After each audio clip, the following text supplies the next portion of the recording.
Kepada Dr. Aksa dipersilahkan untuk memandu jalannya sesi pertama ini. Terima kasih Dr. Regina selaku MC. Yang terhormat Bapak Dekan Fakultas Kedokteran Gigi Universitas Airlangga dan Fakultas Kedokteran Gigi Universitas Hasanuddin, Bapak dan Ibu-Ibu pimpinan fakultas dari kedua institusi tersebut, para guru besar di lingkungan FKG Unair dan FKG Universitas Hasanuddin, rekan-rekan sejawat dosen dan dokter gigi, serta mahasiswa-mahasiswa FKG Unair dan Unhas yang saya banggakan. Assalamualaikum warahmatullahi wabarakatuh. Waalaikumsalam warahmatullahi wabarakatuh.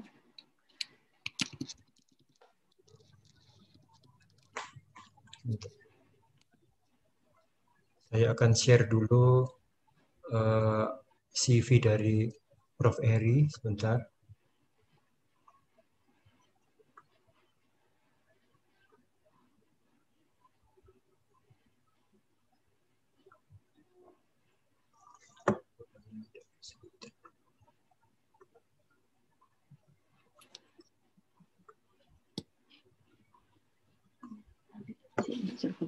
Kalau ada telepon ada terima aja.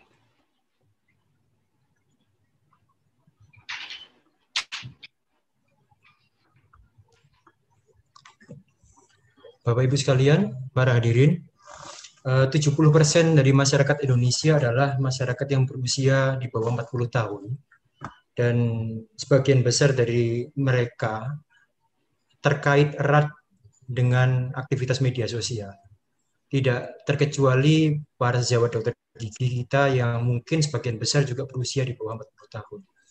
Oleh karena itu, fenomena ini suka tidak suka akan memberikan suatu dampak, entah dampak sosial, apalagi dampak etik.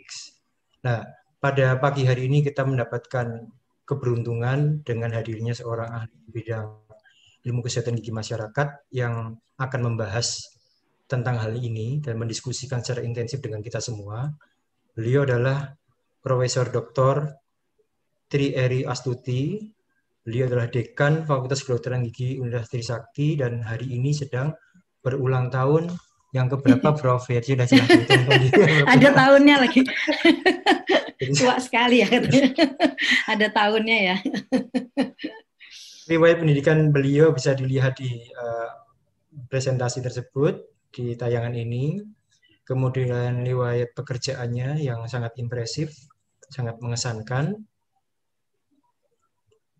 Kemudian ini adalah kepengurusan keanggotaan dalam organisasi profesi yang cukup banyak, ya. Kemudian dan beliau mempunyai beberapa macam penghargaan dan hak cipta, paten saya kira ini, ya. Jadi cukup mengesankan CV dan riwayat hidup dari Prof. Eri ini. Prof. Eri, Anda bisa memulai presentasi tersebut dalam waktu sekitar 50 menit dari sekarang. Siap. Dipersilahkan, Prof. Siap. Terima kasih Dr. Aksa. Alhamdulillahirabbil alamin. Assalamualaikum warahmatullahi wabarakatuh. Dan juga salam sejahtera untuk kita semua. Shalom, Om Swastiastu, Namo Buddhaya, dan juga salam kebajikan. Selamat pagi semuanya. Pertama-tama saya ingin mengucapkan terima kasih yang sebesar-besarnya kepada Dekan Fakultas Kedokteran Gigi Universitas Airlangga dan juga Fakultas Kedokteran Gigi Universitas Hasanuddin beserta seluruh jajarannya dan seluruh panitia Stofit Online Series 2021 yang sudah memberikan kesempatan saya untuk hadir bukan sebagai asesor ya Mas Agung, tapi ini hari ini saya orang bosen saya jadi asesor terus ya. Sekarang saya hadir betul-betul ingin sharing, bukan apa-apa, ini hanya sharing, saya juga bukan expert atau apapun, hanya rasanya termasuk pemerhati yang cukup cukup prihatin gitu dengan keadaan akhir-akhir ini. Mungkin saya mau buka galeri saja di sini semua. Teman-teman sekalian yang hadir, saya sapa pada seluruh peserta. Selamat pagi. Kita sharing aja ya ini ya. Saya boleh nggak kalau misalnya videonya dibuka sedikit gitu ya. Nanti tangannya gini aja kalau saya tanya gitu ya, tangannya naik ke atas aja karena ini kaitannya kepada sosial media nih teman-teman sekalian. Oke, yuk lihat wajahnya yuk, nggak apa-apa pakai daster juga, tenang aja, aman. Oke, teman-teman sekalian, saya mau tanya ya dari seluruh peserta ada 114 ini, siapa yang memiliki sosial media? Nah, ya tangannya gini aja, Oke, ya, semuanya nih ya. Coba, cuman masih videonya tidak on sih ya, jadi nggak kelihatan nih. Oke, yang videonya on 100% mempunyai sosial media. Oke, platform yang punya platformnya WhatsApp, ya, yang punya platform WhatsApp. Pak Akbar nggak punya WhatsApp? Oh, ada juga. Oke, ya. Ini seru juga nih kalau semua nih 111 bisa menampakkan wajah-wajahnya gitu, tapi oke lah ya. Ini hari Sabtu soalnya. Baik, kalau kita lihat, saya mengasumsikan bahwa 111 ini terpapar kepada sosial media dan memiliki platform-platform yang memang dipilih gitu, baik WhatsApp, mungkin YouTube, mungkin juga pengguna-pengguna dari Twitter dan sebagainya. Baik, saya akan izin untuk share screen. Baik. Oke.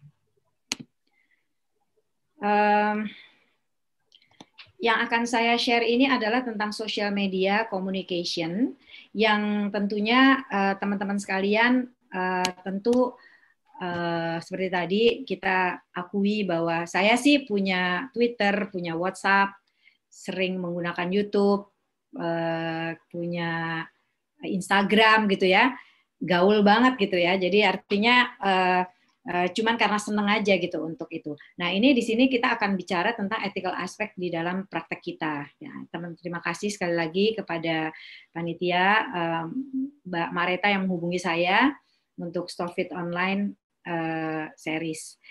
Baik, objektif dari pertemuan kita yaitu diharapkan peserta mengetahui kita sama-sama satu persepsi tentang definisi dari sosial media, kemudian data statistik dan etika kedokteran gigi yang berkaitan dengan komunikasi.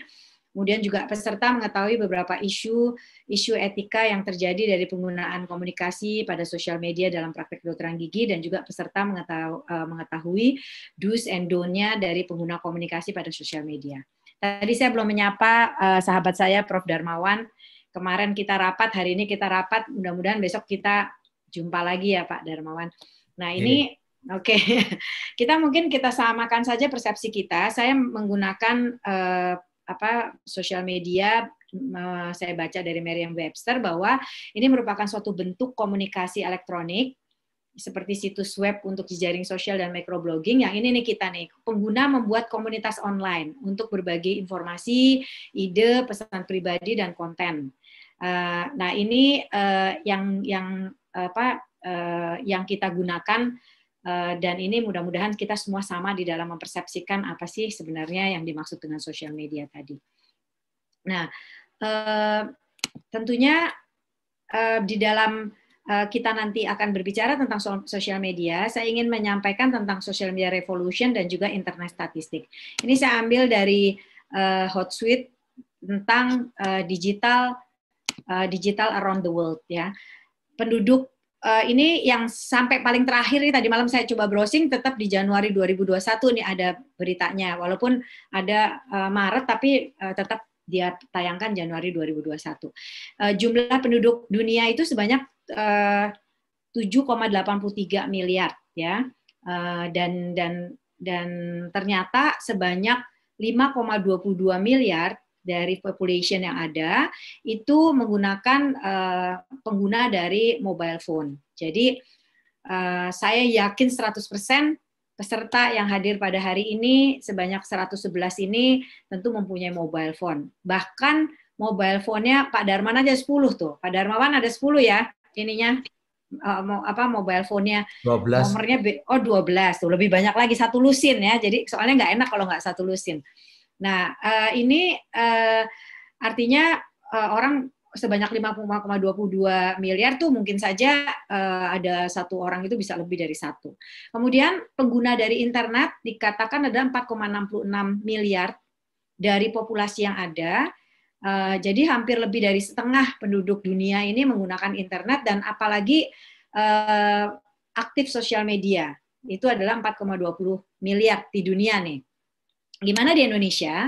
Di Indonesia ternyata total population-nya sekarang ini dilaporkan 274,9 juta penduduk, yang mana ternyata benar kita bisa lihat di sini, ini salah satunya Prof. Darmawan, 345,3 juta penduduk Indonesia tuh menggunakan mobile connection.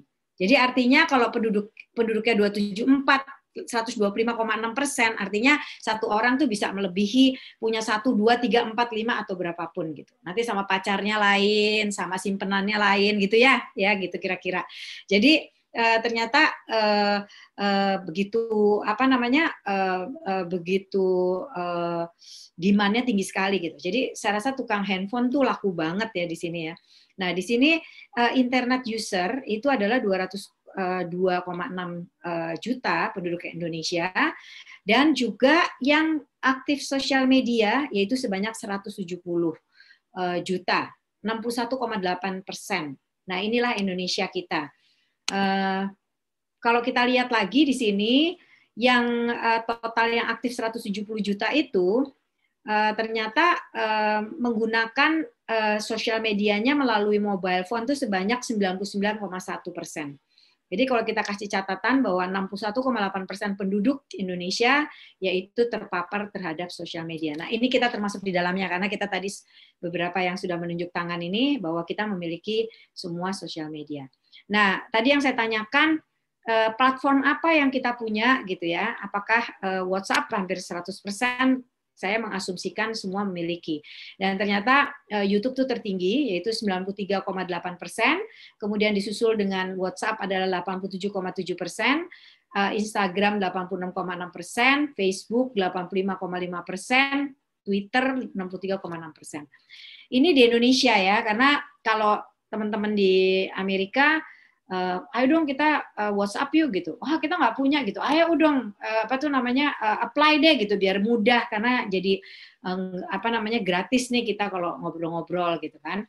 Akhirnya terpapar juga tuh teman-teman di Amerika punya WhatsApp. Begitu pula di Eropa juga yang tadinya tidak terlalu WhatsApp mania gitu ya. Akhirnya enak juga ya gitu ya. Nah kalau kita lihat seperti ini, maka kenyataannya adalah siapa sih yang diomongin gitu. Yang diomongin itu adalah seluruh masyarakat. Jadi siapa tuh orang yang tadi berbicara tentang 67% penduduk Indonesia itu adalah ternyata ada komunitas, kemudian juga ada kolega-kolega, kemudian healthcare provider, pasien, dan semua orang. Itu ternyata yang betul-betul terpapar terhadap sosial media. Nah, kalau sudah seperti ini, artinya kita sebagai seorang dokter gigi, karena tadi saya judulnya adalah tentang pelayanan kesehatan gigi, maka bisa menyiasati bahwa sosial media ini ada menjadi sahabat kita gitu. Yang paling penting adalah menjadi sahabat. Sahabat itu kita saling menghormati dan kita harus bijaksana dalam bersahabat tentunya. Nah, di sini artinya kita yakinkan bahwa sosial media ini bisa dianggap sebagai hal yang sangat positif dan bermanfaat untuk kita semua. Karena kita bisa melihat bahwa wah, komunitas aja menggunakan sosial media. Jadi saya sebagai seorang public healther bersama dengan Pak Darmawan dan Pak Agung, inilah kesempatan kami, saya rasa tempat yang paling baik gitu untuk bisa mensosialisasikan, menginformasikan tentang semua informasi-informasi kesehatan untuk mencapai Indonesia bebas karies 2030 seharusnya kita bisa gunakan sosial media nih gitu ya secara wise gitu. Nah, teman-teman sekalian, para dokter gigi dan juga mahasiswa, ternyata tentunya ada dampaknya dari sosial media ini terhadap pelayanan kesehatan gigi. Yaitu menurut BM Consulting 2016 mengatakan bahwa lebih dari 50% pasien dalam mengunjungi rumah sakit setelah memperoleh informasi melalui internet. Jadi biasanya saya pernah punya pengalaman tiba-tiba hari Minggu diketok, saya praktek di rumah gitu, salah satunya diketok di rumah gitu, ternyata ada emergensi, pasien yang begitu kesakitan luar biasa, dia nggak sempat bingung gitu mencari, dia coba gitu cari yang di sekitar dia gitu ya, dengan set di internet keluar gitu ya, maksudnya keluar kemana dia harus pergi gitu. Jadi itu hari Minggu, bukan hari praktek gitu ya, dia ketok pintu dan ini emergensi ya, kita perlu bantu gitu ya. Nah ini salah satunya bagaimana mereka memperoleh informasi melalui internet. Kemudian 90% anak muda percaya terhadap informasi kesehatan disebarkan melalui media sosial. Nah di sini kan banyak anak-anak muda nih dari 13 peserta yang ada di dalam Zoom ini, coba benar nggak ya Anda salah satunya gitu, bahwa percaya terhadap informasi-informasi yang ada di dalam media sosial. Kadang-kadang sampai terlupa untuk meyakinkan bahwa itu benar apa enggak sih gitu ya. Dan ini tentu bukan mahasiswa UNER atau mahasiswa UNBAS, pasti itu di luar ya. Kemudian 54% pasien merasa nyaman dengan penyedia kesehatan yang dapat memberikan informasi secara online. Kemudian 80% pengguna tadi sosial media atau online ini mencari informasi kesehatan secara online, dan juga 30% pengguna internet melihat ulasan atau peringkat untuk layanan kesehatan. Ini saya diajarin juga nih yang terakhir ini, misalnya kan kalau kita buka Instagram sering ada iklan-iklan gitu kan, terus aduh ini kok ada, aku penting, aku perlu nih gitu ya, lihat itu. Terus anak saya mengingatkan, Bu, jangan percaya kayak gitu-gituan, lihat dulu ulasannya, berapa banyak orang yang sudah pernah beli, berapa banyak, karena kita bisa tertipu gitu di sini kan. Nah, ini saya mencoba untuk mencari informasi nih, tadi malam nih saya coba. Ternyata di sini saya buka dengan kata kuncinya, yaitu dokter gigi praktek di Surabaya gitu tulis. Ternyata langsung keluar ini nih, dokter gigi Septian, SHP dental namanya istilahnya. Ini yang keluar dengan 5.0, jadi ada 5 bintang di sini.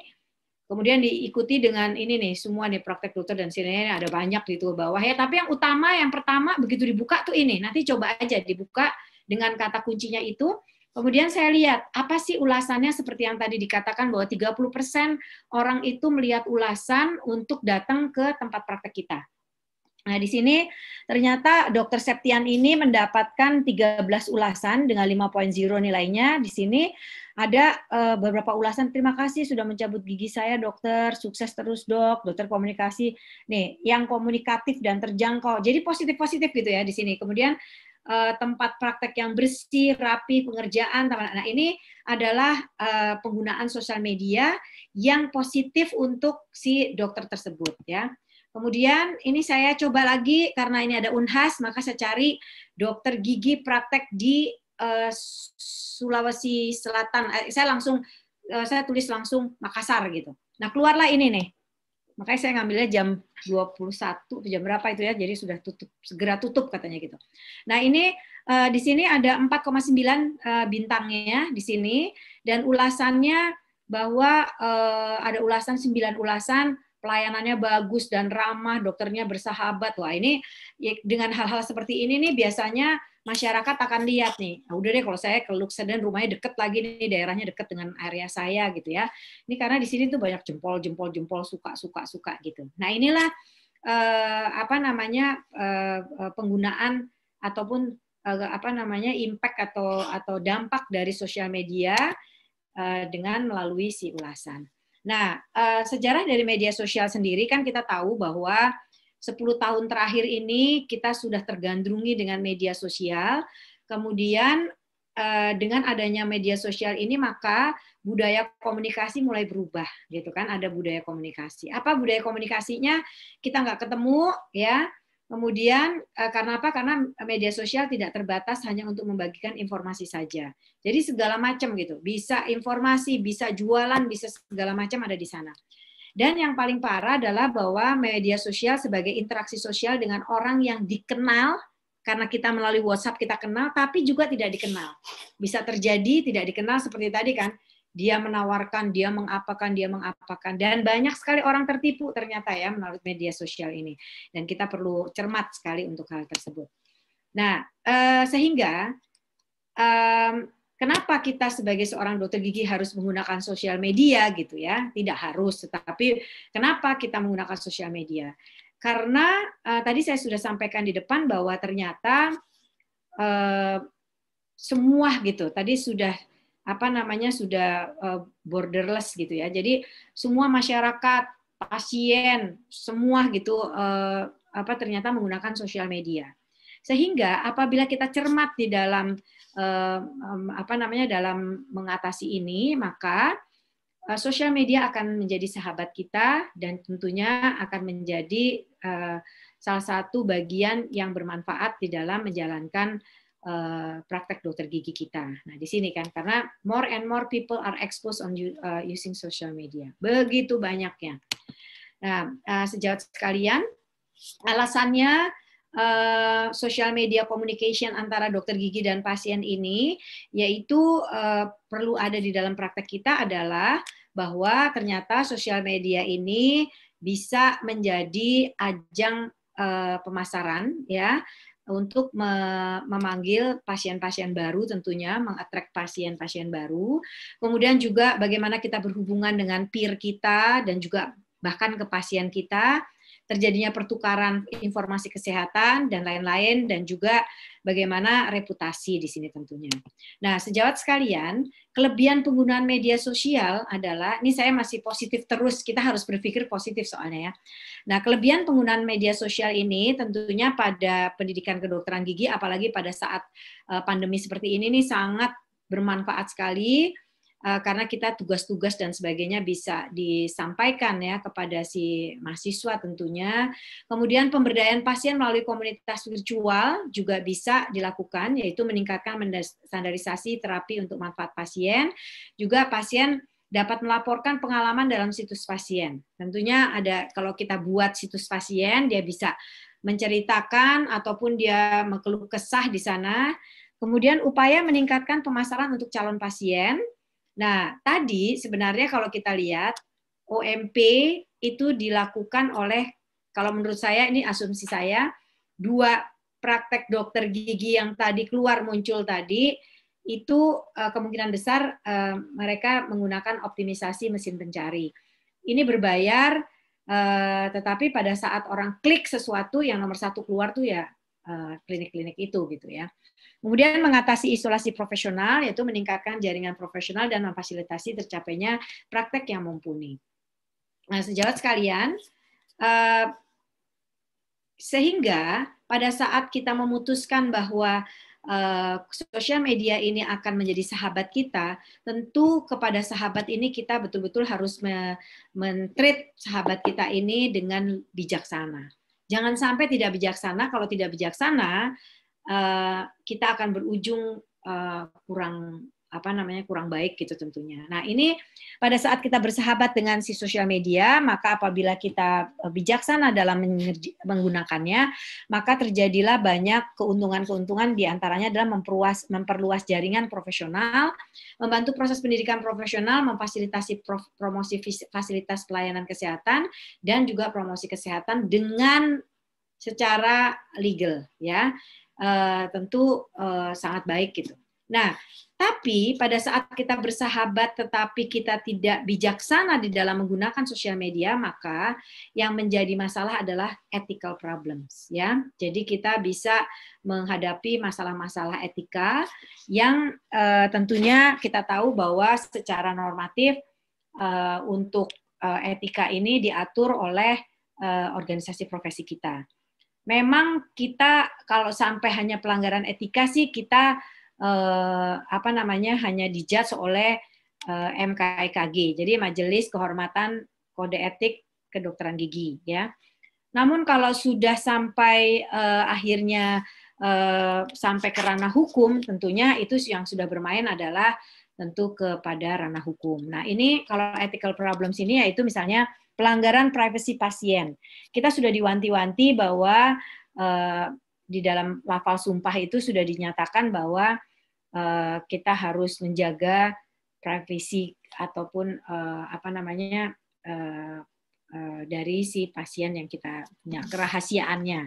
Kemudian batas tidak jelas antara hubungan dokter gigi pasien, reputasi dokter gigi, tingkat kepercayaan yang belum jelas, kualitas informasi, dan pelanggaran aspek hukum. Nah, sejawat sekalian, inilah yang mengawali mengapa kita bicara tentang sosial media dan dental etik tadi. Sumber-sumbernya bisa dilihat pada Kode Etik Kedokteran Gigi Indonesia pasal 3 ayat 1, kemudian Permenkes 1787 tentang periklanan ya, pasal 5 sampai 10, kemudian hak cipta juga, dan Undang-Undang ITE 11 2008. Nah, sejawat, dental ethics di sini adalah tugas dan kewajiban moral dokter gigi terhadap pasien, rekan profesional, dan masyarakat, sehingga ini pada adik-adik yang belum lulus, sebentar lagi akan ada pengambilan sumpah tentunya. Nah, ini adalah komitmen kita ya, pada saat kita melafalkan sumpah yang dipimpin oleh dekan, maka kita harus yakinkan apa yang menjadi lafal itu menjadi kita implementasikan di dalam kehidupan kita sehari-hari. Dokter gigi yang menggunakan sosial media sebagai sarana pemasaran untuk meningkatkan klinik giginya harus selalu mempertimbangkan etika. Nah ini nih, ini yang kita terlupa mempertimbangkan etika. Nah sejawat sekalian, ini salah satu contoh dugaan pelanggaran sumpah dokter gigi. Ini salah satunya. Ini ada gerak rakyat anti hoax ya, yang melaporkan pengaduan kode etik atas nama dokter gigi bla bla bla. Ini benar nggak benar? Ya, kasus ini adalah kasus pada saat seorang pejabat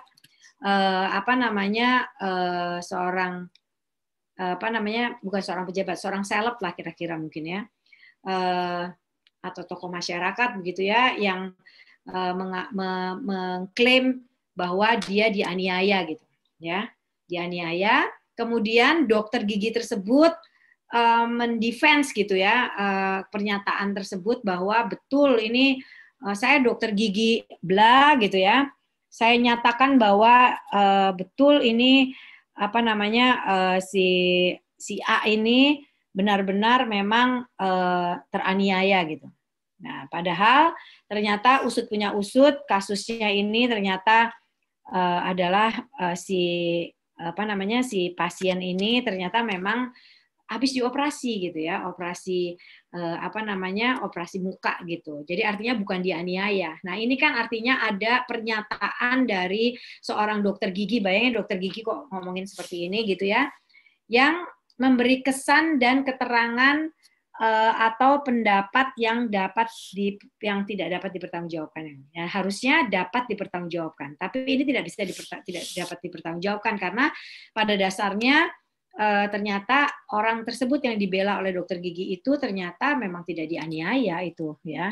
Kemudian juga dokter gigi Indonesia tidak dibenarkan membuat surat atau pernyataan yang tidak sesuai dengan fakta atau kenyataan.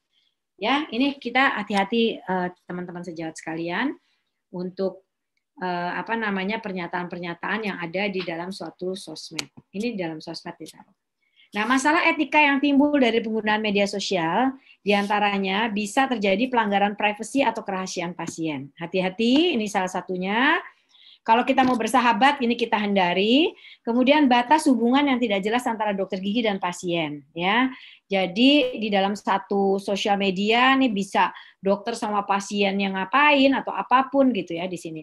Kemudian pencemaran nama baik, pelanggaran hukum, pelanggaran terhadap pasien, kemudian kualitas dan keandalan informasi yang tidak dijamin.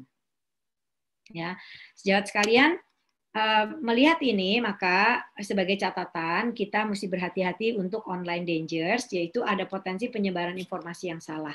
Jadi hoax-hoax ini kan akhir-akhir ini kita banyak sekali nih. Misalnya ada di sosial media tiba-tiba orang menempelkan uang koin di tangannya, menyatakan bahwa ternyata katanya vaksin itu mengandung magnet gitu ya, berbahaya sekali gitu. Ternyata telah diklarifikasi yang bersangkutan tuh nempel si uangnya karena memang dia masih ada lem bekas perban untuk setelah pasca divaksin misalnya gitu ya. Nah, ini hal-hal yang seperti ini yang kita mesti hindari. Kemudian postingan tidak profesional dapat menciptakan publisitas negatif. Nah, ini kan di sini adalah online dangers. Nah, kita yang berhati-hati untuk hal-hal seperti ini. Sejawat sekalian, silakan Anda melihat sendiri apakah ini merupakan suatu yang bijaksana atau tidak bijaksana. Ini ada Dia menulis gini, ini kepada mahasiswa khususnya, bagi kalian yang mempunyai masalah gigi berlubang, gigi keropos, atau gigi patah saat kecelakaan, nanti akan dirawat oleh dokter gigi muda, adik saya, jika ada bisa langsung hubungi. Ini saya rasa koas gitu ya, nih jadi membantu gitu karena nggak ada pasiennya gitu ya. Nah, kemudian memperlihatkan foto-foto yang rasanya kok kurang bijaksana ya, tidak bijaksana, bukan kurang lagi di sini. Nah ini sebagai contoh ini, kita habis melakukan OD, kita habis melakukan apa, kemudian foto-foto pasiennya tidak tahu gitu ya, ini berdarah-darah pasiennya, kemudian dia foto-fotoan di sini gitu ya, ini benar nggak benar, ini benar dilakukan gitu ya. Nah hal-hal seperti ini yang menjadi catatan buat kita teman-teman sekalian, yang perlu kita perhatikan ya, yaitu bahwa akan banyak masalah yang timbul akibat unggahan foto seperti selfie dengan pasien yang sakit.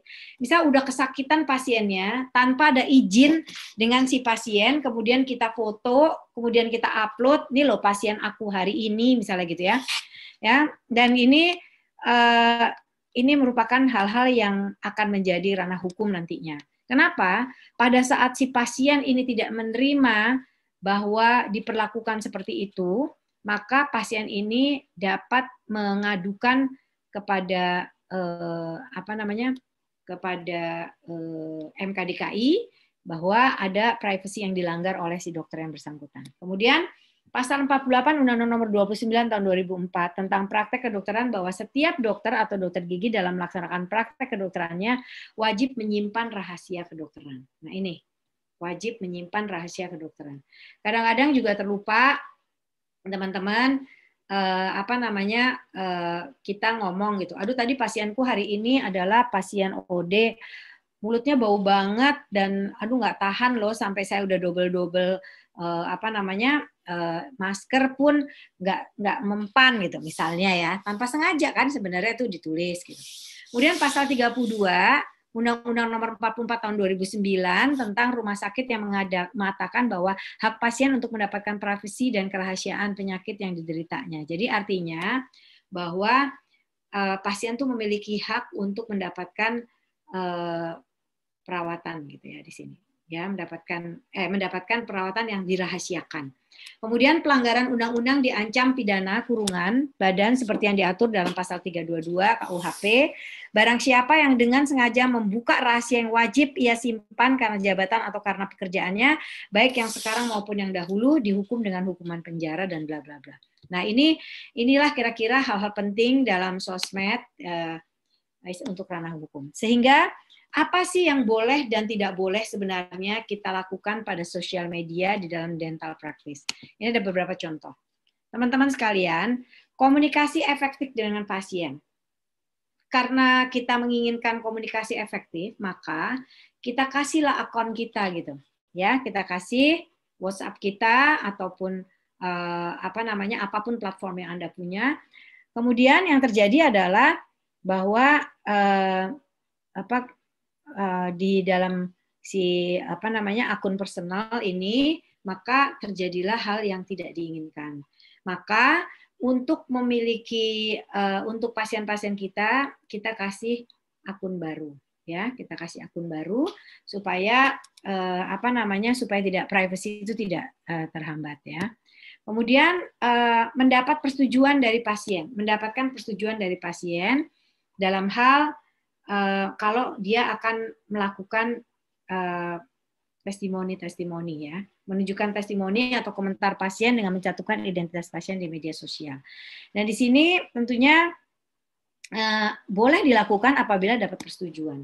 Tapi kalau nggak ada persetujuan, jangan pernah sekali-kali. Sudah ada banyak kasus, dan ini nakalnya si pasien juga sebenarnya ya. Jadi diadukanlah si dokter yang bersangkutan karena mencantumkan foto identitas di si pasien. Nah, ini kira-kira. Kemudian melindungi informasi pasien, ya, kita perlu melindungi informasi pasien pada saat dia mengeluh tentang mahasiswa yang tidak tentang pasien yang tidak disukai atau menuliskan identitas pasien, gini ya, mengeluh tentang pasien.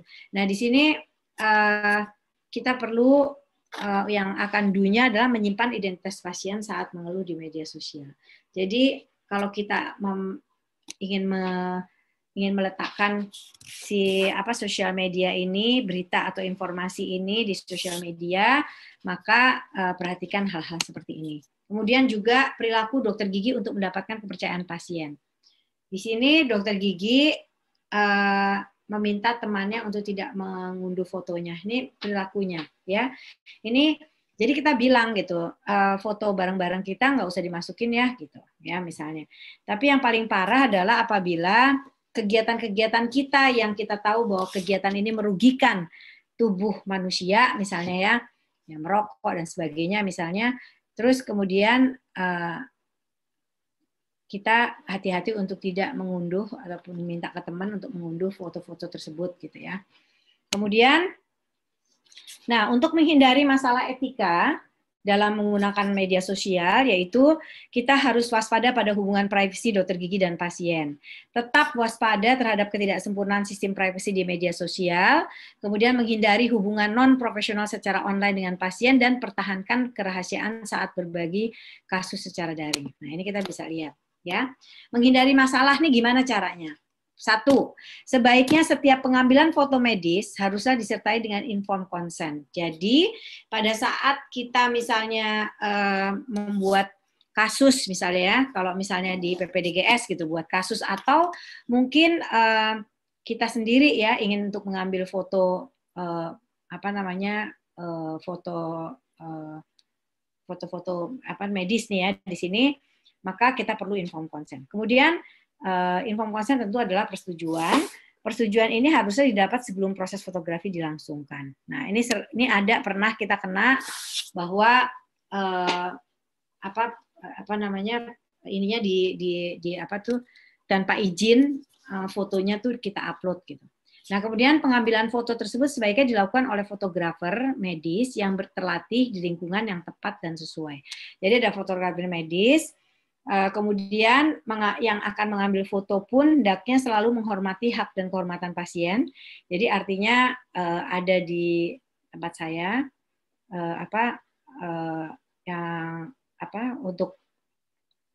tadi di depan ya, hak dan kehormatan pasien. Kemudian karena pada dasarnya pasien yang sedang sakit adalah manusia yang membutuhkan perhatian. Jadi ingat ya, yang akan mengambil foto hendaklah selalu menghormati hak dan kehormatan pasien. Jadi beberapa foto gitu ya, yang kebetulan karena akan digunakan untuk kasus-kasus, tapi kita juga harus minta izin pastinya. Semua data foto tersebut haruslah disimpan di lingkungan yang aman dan terkontrol dengan akses yang dibatasi. Hati-hati, ini banyak pencurian foto gitu ya, terus tanpa izin kemudian langsung diupload. Dan juga area mata pasien ditutup untuk melindungi identitas pasien. Kecuali pada kasus yang membutuhkan foto wajah, dan ini tentunya dengan tadi kembali lagi adalah dengan informed consent. Nah, teman-teman, yang jadi masalah adalah sampai hari ini kita masih menunggu ada Kongres PDGI, yaitu belum ada peraturan resmi yang mengatur penggunaan media sosial oleh tenaga medis di Indonesia.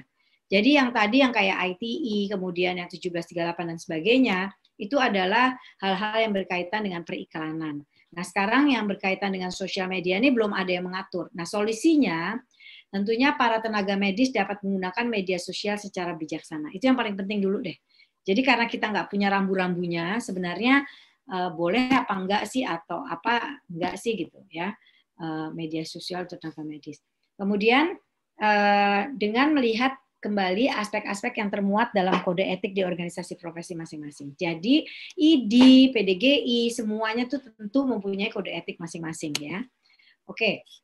Sehingga seperti saran yang Do dan Don tadi, untuk masalah etik medsos, maka ingat, buat saja 2 atau lebih akun berbeda. Ya, akunnya beda-beda nih, 2 atau lebih akun berbeda. Jadi satu akun digunakan untuk akun yang profesi, satu lagi adalah akun untuk pribadi ya di sini.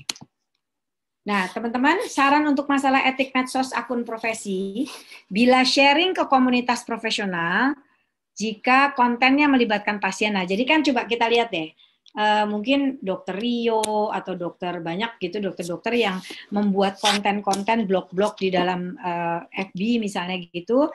Di situ apa namanya, tentunya kan isinya hanya para dokter gigi.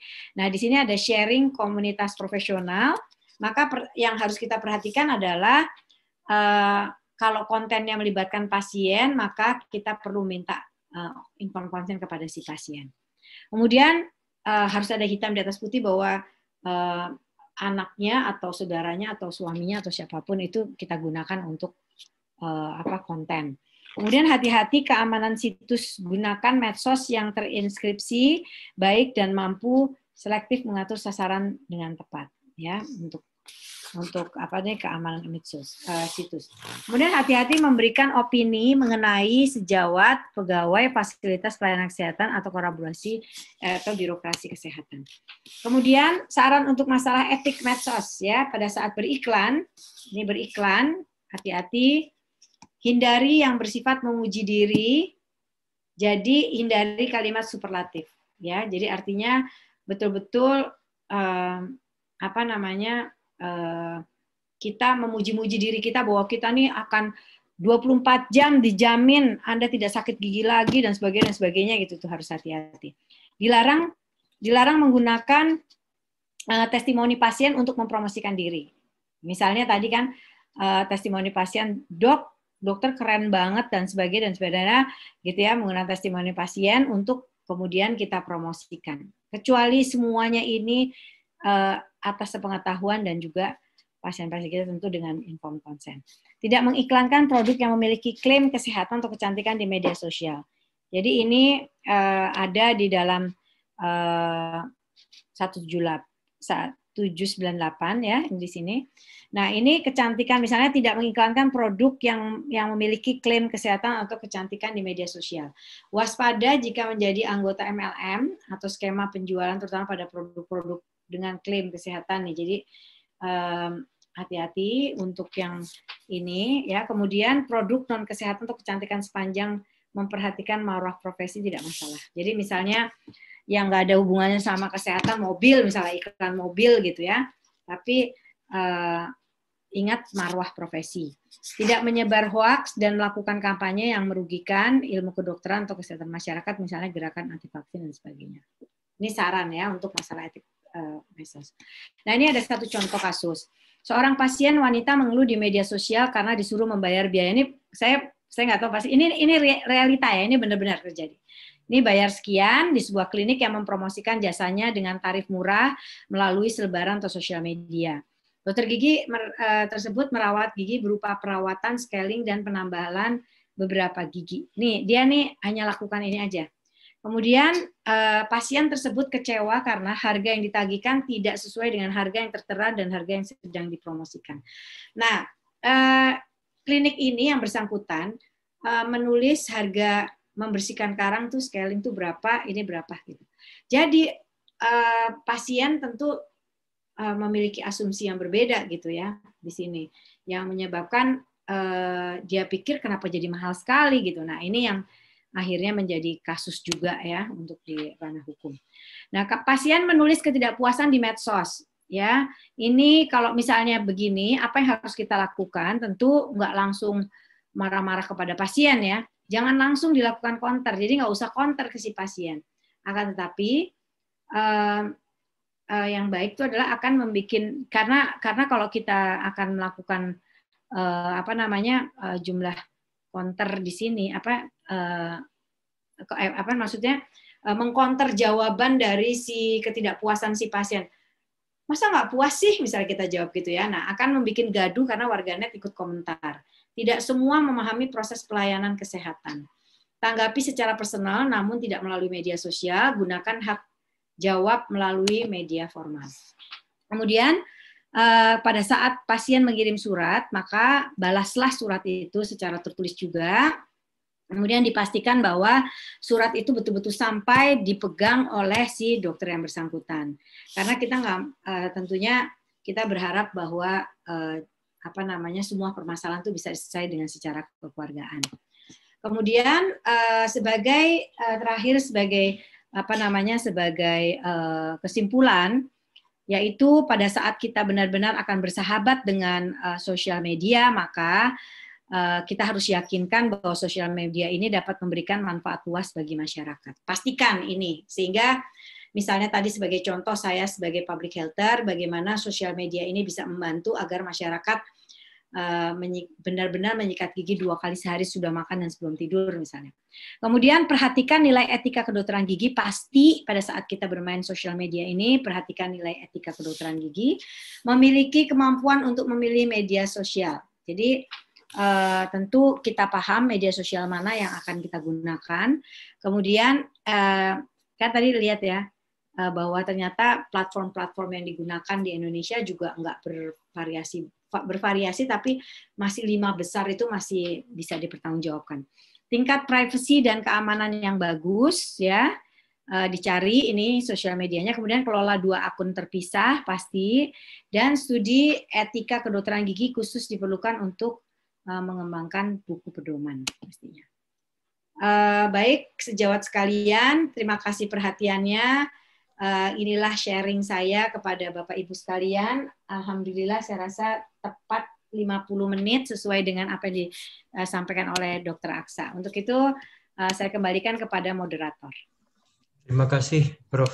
Tri Eri Astuti atas paparannya yang sangat bagus, sangat mengesankan. Di forum ini kita mendapatkan salah satu juga guru besar dari UNAIR dalam bidang ilmu kesehatan gigi masyarakat, yaitu Prof. Darmawan. Iya, betul, ada Prof. Darmawan. Mungkin saya kasih kesempatan dulu pada Prof. Darmawan untuk bertanya atau memberikan komentar terhadap paparan yang telah disampaikan oleh Prof. Tri Eri Astuti tersebut. Prof. Darmawan. Terima kasih, mohon maaf, tapi sebetulnya ya saya tidak mengomentari, tapi ada beberapa yang mau saya konfirmasi. Gini, sosial media yang dijelaskan Prof. Eri ini mengatur tata krama atau cara-cara supaya kita tidak terkena etik atau juga undang-undang yang bersanksi hukum, gitu ya. Ya, nah, betul. Sebetulnya yang saya ingin tanyakan adalah begini, sosial media itu tidak hanya mempunyai arti layanan informasi, tapi sosial media itu juga mempunyai pengaruh psikologis. Betul. Jadi mulai dari dulu itu kalau kita itu mengirim surat, itu kita pasti akan menginginkan respon balasan. Dan kalau sudah dibalas itu artinya senang gitu ya. Respon itu kalau bahasa Jepang itu namanya uresi gitu ya. Senangnya kayak apa sih? Kayak kalau kita menerima surat gitu. Nah ini juga sama. Teman-teman sosial media ini yang menggunakan sosial media, terutama anak muda, itu sebetulnya ada istilah yang namanya panjat sosial. Itu sebetulnya untuk memenuhi sisi psikologisnya gitu ya. Iya, kalau gaul, dianggap gaul lah gitu. Ya, kalau saya share, saya pasti menginginkan ada respon gitu. Ya, nah, soal inilah yang sebetulnya harus diatur, sebab kadang-kadang dia ingin foto dengan dokter giginya gitu ya. Dia hanya ingin tanggapan supaya status sosialnya meningkat karena dokter gigi ini sebagai influencer yang kuat gitu. Atau sebaliknya gitu. Jadi menurut saya mohon apakah sudah ada upaya-upaya untuk membatasi yang seperti ini. Memang secara hukum atau secara ini ya memang seperti tadi, tapi sebetulnya ada upaya untuk teman-teman profesi dokter gigi itu untuk menahan diri supaya tidak melakukan kepuasan psikologis tadi itu ketika kita memang berlaku sebagai dokter gigi.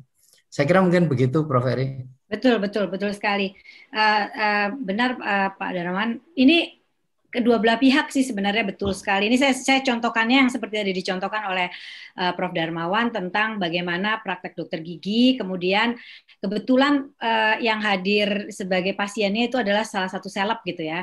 Nah ini kadang-kadang dokter giginya dapat mengambil kesempatan untuk mempromosikan bahwa seleb aja datang ke saya gitu kan, seperti itu ya. Nah inilah yang kita memang terus pikirkan. Kita nggak punya yang tadi saya katakan bahwa kita menunggu nih Kongres PDGI untuk merevisi kode etik yang kita punya, karena di kode etik kita di pasal 3 ayat 1 itu cuman tidak boleh mengiklankan begitu aja gitu kan. Tapi tidak ada eksplisit yang mengatakan tentang media sosial dan sebagainya secara kan ini kan udah lama sekali nih kode etik kita nggak pernah direvisi kan. Padahal 4.0 sudah di depan bersama kita sekarang sudah di digital era. Nah, ini yang pengaturan ini yang belum sampai ada. Tetapi kalau kita lihat dari Permenkes 1787 kan sudah eksplisit juga di situ bagaimana seorang dokter tidak boleh mengiklankan diri dan sebagainya. Nah, konsep tadi yang dikatakan oleh Prof. Darmawan itu yang terminologinya belum jelas. Itu sebenarnya dia sebagai seorang dokter gigi, temannya itu dia foto sebagai sebagai foto sehari-hari atau itu pengiklanan. Nah, itu yang kita nggak tahu nih terminologi itu digunakan oleh si dokter itu sebagai apa gitu. Kan sah-sah saja kalau dokter itu berfoto. Saya misalnya sedang bersepeda ya saya berfoto saya sebagai dokter gigi gitu ya. Itu sah-sah saja. Tapi pada saat dia foto di dalam tempat praktek kemudian dicantumkanlah nih datang ke saya misalnya gitu, itu kan artinya mengiklankan, datang ke saya seleb aja datang gitu misalnya. Nah, itu Pak Darmawan saya rasa mungkin hal-hal seperti itu yang itu kembali lagi kepada moral, dan masalahnya PDGI belum ada aturan untuk menegur atau membuat sanksi kepada hal-hal yang seperti itu gitu. Ini yang menjadi permasalahan yang akan dibahas pada kongres yang akan datang. Gitu Prof. Darmawan. Baik, ya. Ya, terima kasih. Terima kasih Prof. Darmawan dan Prof. Tri Astuti. Ada lagi mungkin saya mengharapkan komentar dari Pak Dekan FKG Unair yang juga salah seorang ahli di bidang ilmu kesehatan gigi masyarakat dan komunikasi kesehatan. Mungkin dari aspek legal mungkin Pak Dekan bisa mengomentari. Ya, saya koreksi dulu aja, saya tidak ahli.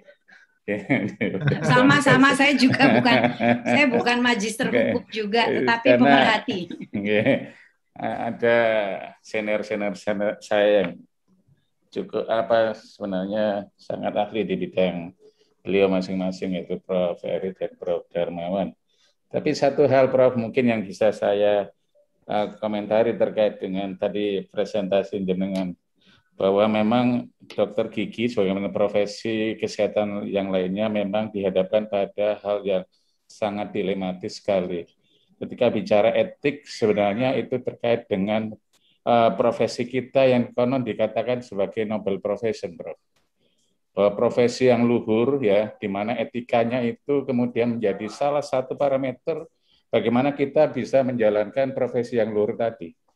Ya. Nah, ini yang menurut saya memang tadi saya sependapat dengan Prof. Heri sampaikan tadi bahwa memang harus ada istilahnya dalam tanda kutip revisi atau apapun ya yang terkait dengan kondisi kontemporer seperti sekarang ini. Bahwa etika atau kode etik profesi yang ada tentu tanpa menafikan dari profesi kita sebagai noble profession tadi memang perlu didefinisikan ulang supaya kemudian kita tidak terjebak pada, mohon maaf, aturan-aturan yang terlalu kaku dalam konteks kekinian. Ini yang menurut saya sepakat dengan Prof. Heri,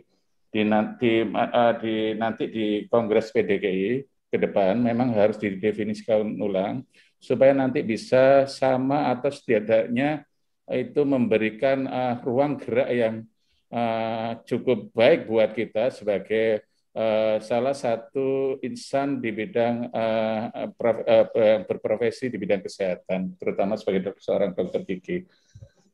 Jadi itu aja Prof yang bisa saya sampaikan. Saya insya Allah sangat sepakat dengan apa yang disampaikan oleh dua senior saya ini, yaitu Prof. Darmawan dan Prof. Heri, bahwa memang kita memang dihadapkan pada kondisi yang sangat dilematis. Di lain sisi kita ini kan juga harus mematuhi persoalan yang terkait dengan etik, tapi di lain sisi juga kita harus melihat bahwa kondisi sekarang tidak sama dengan kondisi dulu. Walaupun substantif etik itu ya kemanapun sebenarnya hampir relatif sama. Cuma untuk implementasi dan lain sebagainya itu butuh suatu definisi operasional yang tentu bisa menjembatani kita dalam berekspresi, katakan seperti itu, inovasi di bidang kesehatan seperti sekarang ini. Itu Prof, mungkin Prof. Atau non? Ya, Mas Aksa, jadi sebenarnya intinya adalah bahwa kita sebagai seorang dokter gigi tentunya yang utama adalah kita memahami sebenarnya etika kedokteran gigi itu apa sih gitu. Itu yang ini kan kebetulan kita ada mahasiswa S1 ya, Mas? Iya. Oh ya. Justru mereka yang paling berkepentingan mestinya, Bro. Nah, begitu. Yeah. Justru begini, tapi jangan mengatakan kayak ada dikotomi S1 dan enggak, tapi maksudnya gini, kita sedini mungkin saya rasa pengertian terhadap etika kedokteran gigi ini yang perlu kita tanamkan, karena sebenarnya kalau orang melanggar etika itu kan nggak ada masuk tahanan, nggak ada orang masuk tahanan gara-gara melanggar etika. Betul, pelanggaran etika itu hanya sampai ke bagaimana beban moral lah gitu untuk ini, karena kan tentu hanya dengan sejawat sendiri, ada peneguran dari MKEKG, dari PDGI gitu ya, dan kemudian yang pertanyaannya adalah harus terjawab oleh diri kita sendiri. Datangnya tuh adalah dari diri kita sendiri gitu. Karena terus terang aja mohon maaf sudah banyak yang kebablasan gitu untuk menggunakan media sosial dalam menjual dirinya atau menjual prakteknya gitu yang ya tadi karena memang tidak ada sanksi. Kan kalau sebenarnya ini kan kayak kita gini, dulu kita nggak pernah naik mobil pakai seat belt. Di Jakarta ini kan bahaya sekali kalau udah nggak pakai seat belt kan kita kena betul-betul. Nah itu kan ada sanksi akhirnya gitu, harus pakai, jadi terpaksa dipakai gitu. Nah karena kita tidak ada sanksi di dalam hal-hal seperti ini, tapi setahu saya hal-hal yang kayak tadi tuh kasus yang salah satu dokter gigi yang mengaku dia dokter gigi, kemudian dia membuat pernyataan testimoni tentang pembelaan terhadap seseorang yang sedang kena kasus gitu ya, itu kan akhirnya kena ya, beliau itu kena dia kena delik hukum itu si yang bersangkutan. Nah itu kalau udah sampai kebablasan seperti itu kan juga bahaya kan, buat apa sih gitu kan. Nah ini yang semua datang ala dari diri kita bahwa memahami apa sih etika itu gitu. Itu yang dan kita ini boleh pinter gitu ya, kita boleh medis teknis jagonya luar biasa gitu, kita boleh menjadi apa aja gitu. Tapi yang utama justru profesionalisme, memahami bagaimana kita beretika di dalam profesionalisme itu gitu. Itu Mas Aksa kira-kira yang kita harapkan. Terima kasih banyak Prof. Tri Eri Astuti. Nampaknya waktu kita sudah habis sehingga mahasiswa mungkin tidak bisa bertanya, mungkin tapi bisa bertanya secara langsung nanti dengan Prof. Eri Astuti melalui email beliau. Siap. Ya, jadi kalau boleh saya simpulkan, nampaknya Prof. Eri, Prof. Darmawan dan Pak Dekan, PR kita sebagai atau tugas kita, pekerjaan kita sebagai dosen itu makin lama makin bertambah. Antara lain adalah membekali etika bagi para mahasiswa-mahasiswa kita, di mana potensi-potensi pelanggaran etika ini makin lama makin bertambah karena maraknya penggunaan sosial media, terutama pada kalangan generasi muda. Jadi kita harus banyak memberikan bekal bahwa sebaik apapun kita sebagai klinisi atau sebagai dokter gigi seperti Prof. Eri tadi katakan, tidak ada gunanya kalau kita tidak menjunjung tinggi etika dan profesionalisme. Saya kira ini adalah sesi yang menarik untuk membekali para mahasiswa S1 kedokteran gigi kita dan juga memperkaya hasanah wawasan kita semua sebagai dokter gigi dan sebagai dosen. Saya ucapkan terima kasih pada Prof. Tri Eri Astuti atas paparannya yang sangat baik dan juga pada para hadirin sekalian, para pimpinan, para guru besar, para mahasiswa atas perhatian dan kerjasamanya sehingga sesi ini berlangsung dengan baik. Saya kembalikan pada. Terima kasih Dr. Aksa, terima kasih Prof. Darmawan, Pak Agung, ada Mbak Fitri juga di sini. Saya lihat. Saya kembalikan pada MC, silakan Dr. Regina. Terima kasih Mbak Regina. Terima kasih Prof. Eri dan Dr. Aksa. Selanjutnya dilanjutkan dengan penyerahan sertifikat kepada narasumber dan moderator.